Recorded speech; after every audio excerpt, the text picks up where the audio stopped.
په مسجد نبوي شریف کې یو مونځ په 50,000 باندې خدای تعالی قبلوي.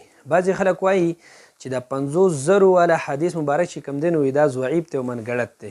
نو دغه خلک د ځانه لګیا دي په دې خبرو سره هېڅ دلیل نشته دی او که نه دا خبره دې ثابته کړي.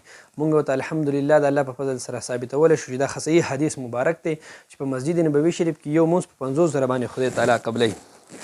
دا زما سره په لاس کې تاریخ مدینه دمشق د دې 2 نمبر جلد دی او صفحه نمبر 243. حضرت انس رضی الله تعالی عنه مبارک د نبی علیه الصلاۃ والسلام نه حدیث شریف نقل کوي. فرمای قال رسول الله صلی الله علیه وسلم صلاة الرجل فی بیته بصلاة واحده. سړی چې په خپل کور کې مونځ کوي نو په یو چند ورته ثواب میلاویږي. وصلاته فی مسجد القبائل ب25 صلاة.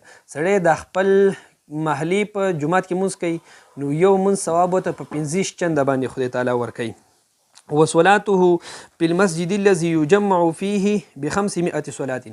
او د مونځ کول په هغه جومات کې چې هغې ته جمع غفیر راځي د مختلف قسمه علاقونو ته خلک راځي او لویه جمعه پکې کېږي نو بیا وله خدای تعالی په 1500 باندې د دغه یو مونځ ثواب ورکوي.